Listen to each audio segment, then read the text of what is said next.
Oy, magandang araw sa lahat. Yan, sa ating mga viewers, sa mga nagmamahal, sa kay Langga Richelle, sa mga nagmamahal sa ating reaction video.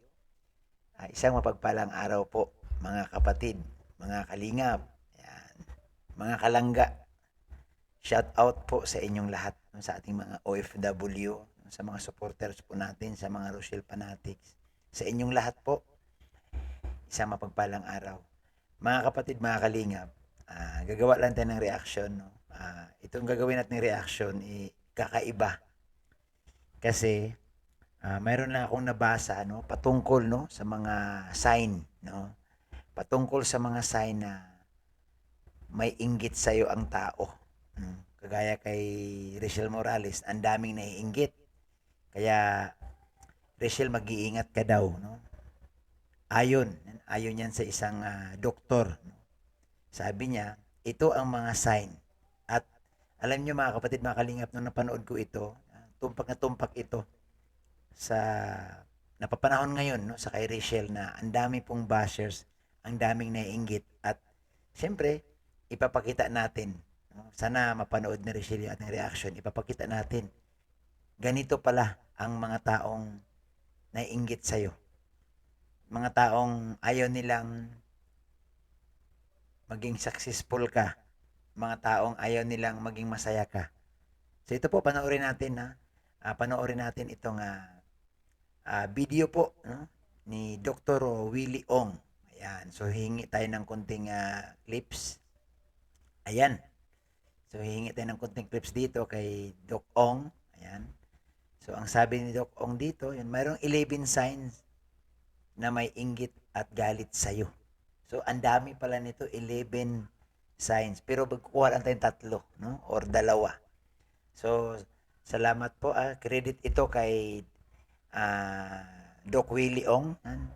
I-subscribe nyo ang kanyang channel at alam nyo po ang ganda ng mga topic niya. Makakapulutan mo ng aral. At isa ito sa mga lagi kong binabalik-balik ang panoorin. At isa ito sa mga magpapalakas din sa atin. No? Na malalaman mo dito. Akala mo, totoo mong kaibigan, akala mo,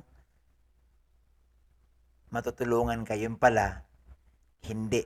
At yun pala, may inggit na sa'yo. So ito po, pakinggan natin yung diniscuss ni Doc Willie Ong. Pag-aaral. Ang number one nga daw, Facebook. Yan, the more respondents use Facebook, the higher their level of jealousy, base sa pag-aaral. Yun. Anong sabi? Facebook. Nako. Social media. Ay, nako. Mukhang nasa poll ni Doc Willie Ong yung mga basher dito ngayon. Oy, mga bashers dyan, makinig kayo makinig kayo. Baka kayo na itong pinapatungkulan ni Dr. Willie Ong. Baka ikaw ito at malay mo, si Dr. Willie Ong pala ang sagot sa iyong mga ginagawa. Ito panoorin ninyo mga kapatid. Sinasabi ni Doc Willie Ong. Okay, ito hindi to selos ang issue Iba yung ito inggit talaga, Yan, ito yung crab inggit. mentality. Meron din sa Crab mentality. Snapchat. Yan, pag nagmo-monitor ka ng mga thread ng iba. Katulad nito, pag-usapan muna natin yung inggit, mamaya bibigay ko rin yung hidden signs na galit pala sa'yo. Nako. Actually, yung inggit, pati galit, halos pareho na yun Nako. So, ibig sabihin pala, Richelle, yung mga naiinggit sa'yo, galit din sa'yo. Ay, mag-ingat ka dito, Richelle, Richelle Morales. Langga, mag-ingat ka. Kasi, yung galit at saka silos, magkasama, no? Tuloy natin. Mas malala lang itong parang ito, inggit ba siya o galit siya? Ito yung crab mentality sinasabi ko. Ayan. Nako, ang daming tatamaan dito. Oy, gising-gising Share natin itong video ito mga kapatid, mga kalingap. Magigising talaga ang mga bashers dito. Magigising talaga ang mga mga taong inggit dito sa sinasabi ni Doc Willie. Ito, mayroon siyang binigay na sign, no? Ano ba yan? Oy, alimango. Mga alimango ito, kailangan yung alimango niya, laki ng mata, oh. Ganun ba yung mga inggit? Yung mga inggit, tama, no? Kasi yung mga inggit, ang galing nilang sumagap. Hindi lang malaki ang mata, baka malapad pa ang taingan nito mga ito. Oy, panoorin pa po natin. Oras na may isang tao, feeling nila, yung katrabaho nila, classmate nila, nakakaangat ng konti o possible makaangat, yan ang problema. Filipino crab mentality, bawal ka umangat. Nako, nako. Nako, Doc Willie Ong, salamat sa video mo. Mukhang may nasapol ka dito. Doc Willie Ong, ano po eh, itong nireactionan ko tong video mo. Salamat, Doc Willie, ha. Credit po ito kay Doc Willie Ong. Thank you po sa kanyang paliwanag. At isa ako sa mga followers niyan. Isa ako sa mga subscribers at lagi ko yung sinusundan kasi ang ganda po ng kanyang mga paliwanag. Alam niyo po, kung mapanood mo siya, masundan mo siya, yung karamdaman mo sa katawan, magagamot mo na dahil sa kanyang paliwanag. At ang ganda ng paliwanag niya rito, Filipino mentality, crab mentality. Pag umangat, tinan mo, ang daming humihila pababa. Ito yung nararanasan ni Richelle ngayon. Pag umangat siya, ang daming humihila pababa. Ang daming nainggit sa kanya, ang daming basher sa kanya. Ito pa, sundan pa natin. Hindi ka pwede umalis. Dito ka lang sa baba. Diyan ka lang sa baba. 'Di ba? Bawal ka gumawa ng iba. Oh. Bawal kang gumawa, bawal kang maging masaya. 'Di ba? Diyan ka lang sa linya mo, magdoktor ka lang, diyan ka lang sa baba, 'di ba? Wala ka na ibang gagawin. Common 'yun. Common. Ano ang facts? Okay? Usually, ang taong naiinggit, insecure sila sa sarili nila. Ayun. So, ibig sabihin, yung taong naiinggit kay Richelle Doc Willie Ong, ibig sabihin ito, ang problema nila, na-insecure sila sa sarili nila. Kaya nila ginagawa itong pambabas, panlalait, no? Pagbibigay ng salita ng masakit. Dahil pala sa sarili nila, wala silang tiwala. Nako, bato-bato sa langit ang tamaan na... nako, ang daming masapol dito. Sige, panoorin pa natin. Very insecure sila, low ang self-confidence nila. Ganun nangyayari. Kaya babanat sila. Okay? Ayun. Ibig sabihin, maliwanag ha, sinabi ni Doc Willie, mababa ang kanilang self-confidence. Mang-aaway sila, babanat sila, manglalait sila, mambabas sila, kung ano-ano na lang. May problema pala ang... Hindi kaya dapat siguro kawaan na lang natin itong mga inggiterong ito. Ito pa po. Okay. Alam to ng mga lalo na kung vlogger ka, influencer, or celebrity. Ayan, pasok, lalo na kung vlogger ka, influencer ka. Si Richelle vlogger influencer pasok ka dito. Oo. Marami talaga maiinggit at talagang babanat talaga. Richelle, nakikinig ka ba? Langga, marami daw talaga ang babanat sa'yo kasi influencer ka, vlogger ka. So, wala kang ligtas pala talaga dito sa sinasabi ni Doc Willie. So, ang ganda po ng kanyang mensahe, mga kapatid, mga kalingap. Mga viewers, i-share po natin ito. Ang ganda po. Pero common rin to sa magkaibigan, lalo na sa katrabaho. 1 out of 11. Number 1, wala silang pake sa anuman achievements mo. Nako, wala silang pakialam kung anong narating mo. Ibig sabihin, ito, mapagkunwari. Oo. Kung meron man yan, tignan mo yung mata niya. See? So, wala siyang gana. Kahit anong achievement mo, ano man na abot mo, wala yan. Yon, tama yan, Doc Lab. Doc Willie. Kasi itong si Richelle Morales, ang dami nang natulungan, ang daming napasayang mga senior, ang dami pong sumaya dahil sa kanya. Pero, ang dami pa rin galit. Marami pa rin galit. Tama ito, they don't care about your achievement. Wala palang pakialam itong mga bashers kung ano man ang ginawa mo, no? Kaya tumulong ka na dyan, nagpa-feeding ka na, nagbigay ka na ng tulong sa ibang tao, wala silang pakialam. Ano ang gusto nilang pakialaman, Doc Willie? Bali, wala yan. So, inis siya. Mas gusto niya, mawala ka sa mundo. Nako! Ay, kaya pala. So, ang gusto talaga ng mga bashers, ng mga inggitera, mga naiinggit, masira ka. Ibig sabihin, wala kang marating. Ito ang gusto nilang mangyari. Kasakit ka, mamatay ka. Actually, ganun ang gusto nila eh. Oo. May nagsabi pa nga dyan dati, nabasa ko nako, ang dami. Below the belt na. Tama ka, Doc Willie. Salamat kay Doc Willie. Pasalamatan natin. O mga kalingap, mga kapatid. Panoorin niyo po itong vlog ni Doc Willie. Ang ganda po. No? I-share po natin si Doc Willie. Napakaganda. Doc, salamat ha sa pagpaliwanag nito.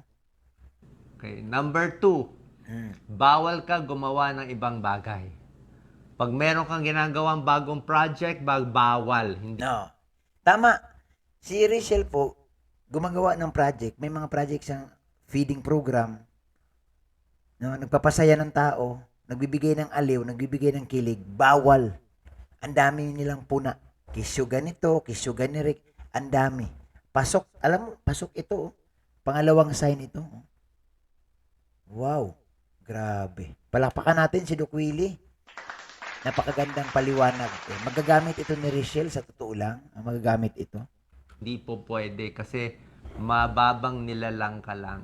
Di ba? Yan, oh. Lagi ka nila ibablock. Okay? Sasabihin na hindi, para sa'yo to.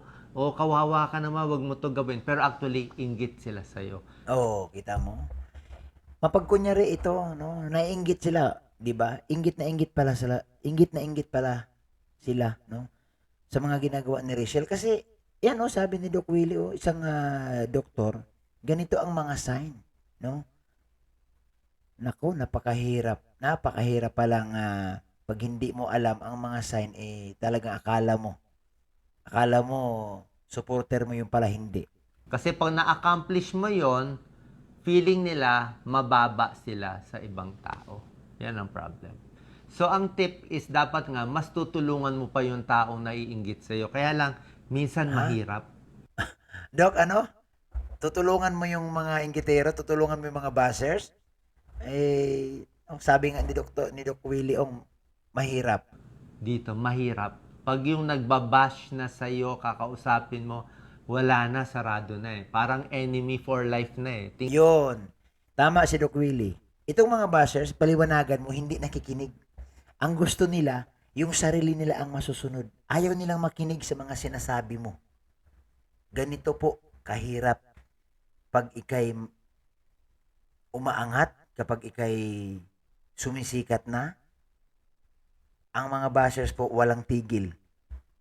Hindi na yata sila natutulog no? Kakahanap kung paano ka i-criticize, paano ka silipan ng butas. Tingin ka, naka-ex ka na sa kalendaryo nila. So parang napakahirap. Lalo na sila magagalit pag ginausap mo. Yun ang nakikita ko. Number 3, lahat ng gagawin mo mali para sa kanila. Mali. Totoo yan, Doc. No? Totoo. Alam mo mga kalingap ha, totoo itong sinasabi ni Doc. Lahat ng ginagawa ni Rachel para sa mga bashers, para sa mga inggit, mali. Di ba? Mali. Mali bang tumulong? Mali bang magpasaya ka ng tao? Mali bang may mga senior na natutuwa? Alam mo tama, no? Wala ka ditong panalo talaga sa mga bashers kung intindihin mo. Kahit anong desisyon mo sa buhay, lahat mali. Lalo na sa social media. Sasabihin Oo. nila, pinost mo yan eh. Dapat ka ma-call out, dapat ka ma-criticize kasi nilabas mo yan. So, pag-iinitan nila yung mga desisyon mo. Pero actually, ang galit nila hindi sa desisyon mo. Ang galit nila sa iyo mismo. Ibig sabihin personal. Ikaw mismo yung taong ayaw nila. Okay? Oo. As I've said, usually jealous people often feel insecure. Sila mismo parang gusto nila gawin, kaya lang hindi nila magawa eh. Ibig sabihin, kaya sila naiinggit kasi nga, nalamangan sila. Sa madaling sabi, naungusan sila. Napakahirap ng ganito, no? So, para malabanan natin yung inggit, dapat meron kang confidence sa sarili mo. Yon. Langga Rachel para malabanan mo ang inggit, dapat may confidence ka sa sarili mo. Malinaw. Meron ka rin sariling pinagkukunan ng lakas. Yon. Number 4, galit sila sa iyo, bawal yung ginagawa mo, pero ginagaya ka naman nila. Yan. Ay, nako ha. So ito mga bashers, hindi lang pala ito inggit. Gaya-gaya din pala ito. Malinaw, sabi ni Doc Willie. Oh. Ang problema. Diba? Gaya-gaya. Sa pag kung kaibigan mo, baka pareho yung baro sa'yo, pareho din yung mga Buhok. pinupuntahan. So, ini-imitate ka nila eh. Oo, So, ginagaya. actually, usually idol ka nila. Gusto nila yung ginagawa mo. Kaya lang, ayaw nga nila na ikaw yun. Gusto nila na sila yun. Oo. Kaya nga, in a way, malungkot ang buhay ng mga tao na iinggit din. Kasi very sad sila. Yun. So ito, ma- alam mo, nakakaawa din itong mga bashers. Malungkot din ang buhay nila. Ibig sabihin, kaya sila ganito kasi malungkot sila, kulang sila sa pansin, no? Gusto nilang tapatan itong si Rachel. Ang problema hindi man nila kaya, 'di ba? So, ayan, ito yung ating reaction, napakaganda. So sana po i-share niyo po ito mga kalingap, mga kapatid. Ang ganda po ng ating reaction para ito kay Rachel. Makakapulutan niya ito ng aral, sana mapanood niya ito. So ang sabi ni Doc Willie, no? Para malabanan mo 'yan, ang mga bashers, dapat mataas ang self-confidence mo sa sarili mo. Ibig sabihin, matatag ka, no? Matapang ka para labanan itong mga pambabas. Kasi kung mahina ka dito, bibigay ka talaga. Itong mga bashers na ito, kung hindi ka makakapanood ng ganito, ay wala. Kaya ako, alam mo mga kapatid, dapat alam mo din eh. Kasi tayo, vlogger, may mga bashers. Ano bang sabi ni Doc Willie, di ba? Dapat malakas yung ating self-confidence, no? Yung tiwala natin sa sarili, malakas dapat. Huwag tayong mapalamya-lamya sa mga bashers. So, yun. Sana mga bashers makapanood din, no? Itong discuss ni Doc Willie. So, mga kapatid, mga kalingap, abangan nyo po ang mga upload ni Doc Willie. Napakaganda. Napakaganda. At nakakatulong po ito sa atin, no? Sa bawat isa. Para din kay Rachel, ito, kay Rachel, malaking bagay ito. Lalo na din kay Ruel. Sa may mga bashers po, makakatulong ito. Ito po, 11 signs, pero apat na yung kinuha ko kasi alam nyo naman, ito yung importante, no, mahalagang mahalaga. Pero pwede nyo pong panoorin, dalawin ang channel Doc Willie, isubscribe nyo po at ang dami nyo matututunan dito sa kanyang diniscuss. So ito lang po muna, mga kapatid, mga kalinga, please, i-share nyo po ang video ito, pakisubscribe sa mga hindi pa nakasubscribe sa aking channel, Bobby TV 143. Bye-bye! Isang mapagpalang araw.